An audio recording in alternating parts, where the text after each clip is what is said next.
Olá novamente. Nessa videoaula 2, nós vamos estar vendo um pouquinho a respeito da definição de um dos conceitos mais importantes na administração pública, o conceito de cargo. Vejam bem, eu trouxe para vocês uma série de definições que vocês posteriormente podem ler com mais cuidado no material, mas vamos discutir algumas delas que são consideradas mais importantes. A primeira delas é que cargo é uma forma das pessoas se agruparem e ordenarem as tarefas atribuídas a cada uma. Em outras palavras, cargo é uma distribuição e é um ordenamento, uma organização do que cada um deve fazer. Mais especificamente na administração pública, cargo é a ocupação oficial do indivíduo, ou seja, é a oficialização, é a formalização do que o indivíduo deve fazer na organização. O cargo representa deveres e atividades que o indivíduo deve fazer. Em outras palavras, ele define quais são as responsabilidades que aquele indivíduo tem dentro da organização. Uma outra definição do GIL 2001 é um conjunto de funções definidas em determinada estrutura organizacional. Em outras palavras, o que o indivíduo deve fazer dentro daquela estrutura, ou seja, o que é esperado que ele faça dentro da estrutura, né? E cargo público, mais especificamente dentro desse nosso contexto? Cargo público é conhecido como a mais simples e indivisível unidade de competência a ser expressada por um agente. O que significa isso? É a forma mais simples de uma organização pensar o conjunto de tarefas que as pessoas devem desenvolver ali para que os objetivos estratégicos sejam alcançados. Tá? Só que no cargo público, até aí nós não temos uma diferença muito grande da definição anterior. Só que no questão do cargo público em específico, na administração pública, esses cargos precisam estar previstos num número certo, ou seja, é a própria administração pública que estabelece quais são os cargos existentes no seu métier, né? Com denominação própria, é a própria administração pública que nomeia e especifica quais são os cargos, né? Retribuídas por pessoas jurídicas de direito público e criadas por lei. Em outras palavras, um cargo público só existe quando ele é reconhecido legalmente pela administração pública. Tá? A essa descrição desse cargo, uma vez que ele é reconhecido pela administração pública, você não pode mais acrescentar absolutamente nada. Você não pode acrescentar características, funções, nem tarefas, sem que esse cargo passe por aprovação legal. E por aprovação legal não é necessariamente aprovação do meu órgão aqui na minha região. Não, essa aprovação legal tem que ser no âmbito do executivo, tem que ser feito no âmbito da administração pública como um todo. Tá?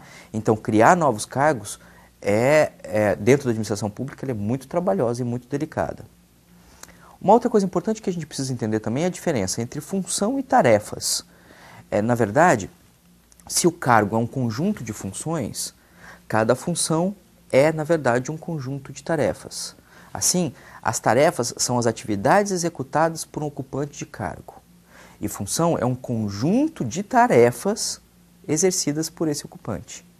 Um exemplo. Vamos dizer que eu seja administrador, o meu cargo seja administrador dentro da minha área, né?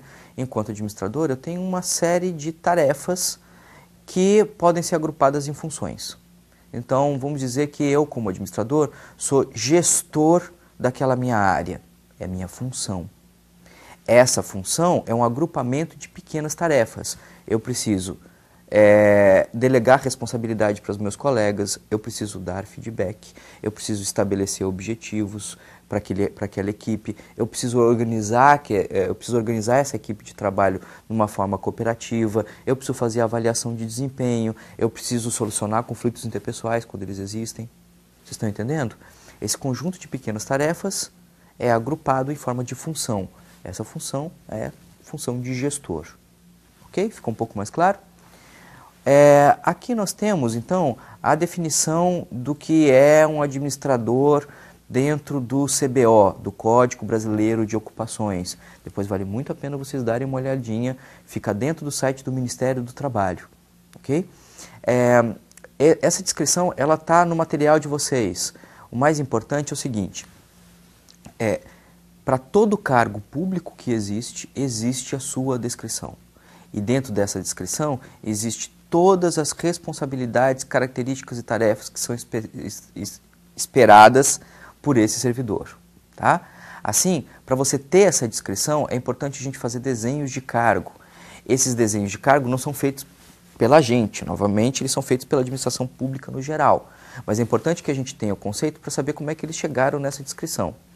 O desenho de cargo é um processo de especificação do conteúdo do cargo, de seus métodos de trabalho e de suas relações com os demais cargos.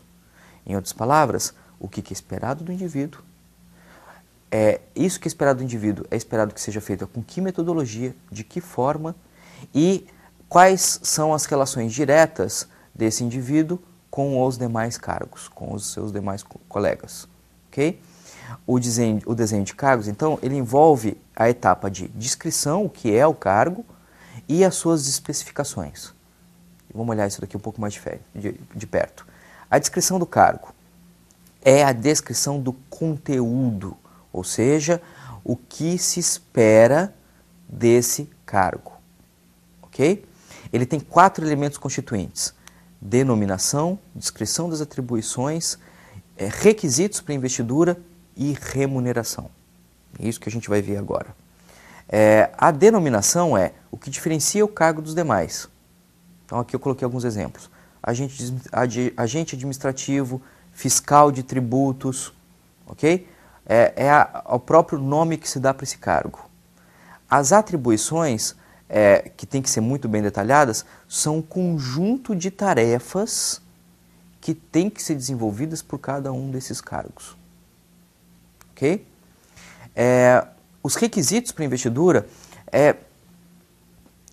quais são os requisitos, quais são as características que o indivíduo deve apresentar para ser investido no cargo, ou seja, para assumir esse cargo. Tá? Normalmente, dentro da administração pública, são relacionados coisas como nível de escolaridade, se é fundamental, médio, superior, experiência, se tem que ter 2 anos de experiência, 4 anos de experiência, e outras exigências, como, por exemplo, ser portador de carteira nacional de habilitação para um indivíduo ser investido no cargo de motorista. Um exemplo que a gente pode dar. Tá? E a remuneração, como tudo, como eu já disse anteriormente, como tudo num cargo público é previsto por lei, a remuneração desse cargo também é prevista por lei. A organização não tem autonomia para decidir quanto que seus servidores vão ganhar.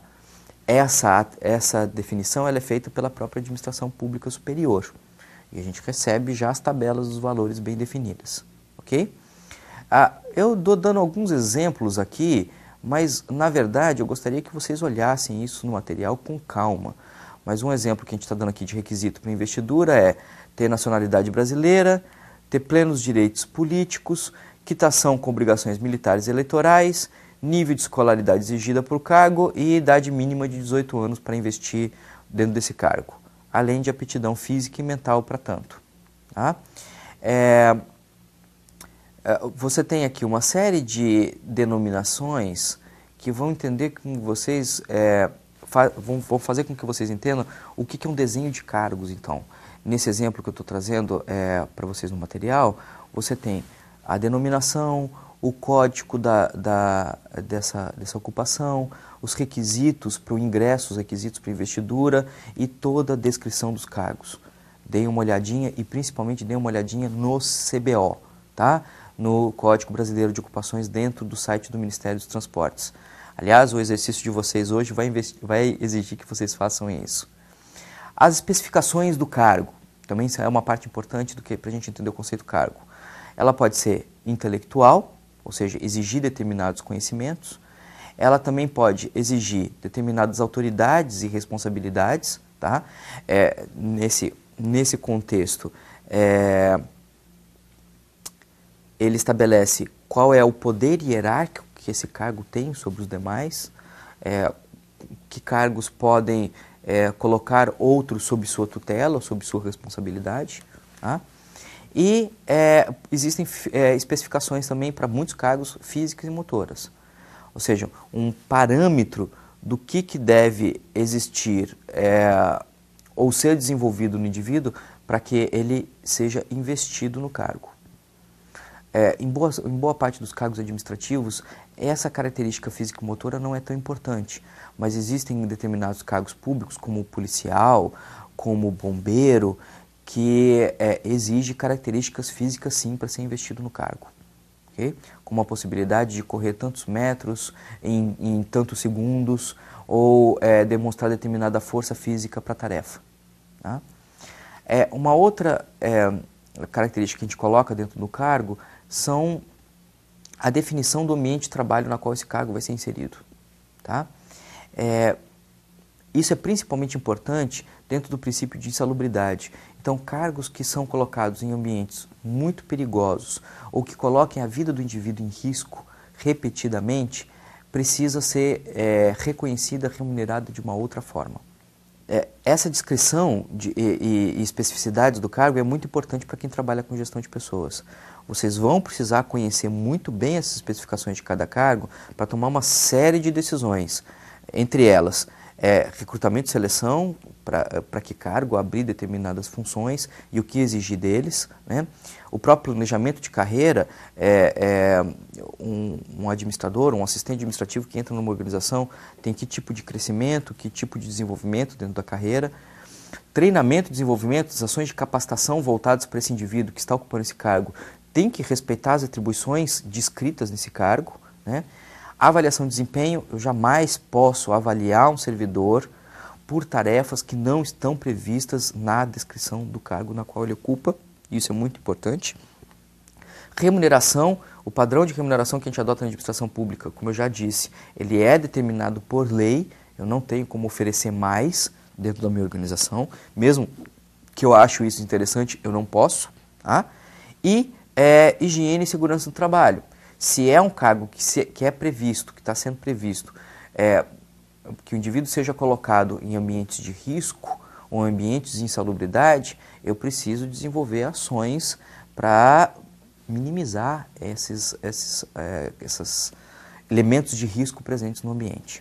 Ok? Bem, eu fico por aqui. Não se esqueça de fazer os exercícios e até a próxima videoaula.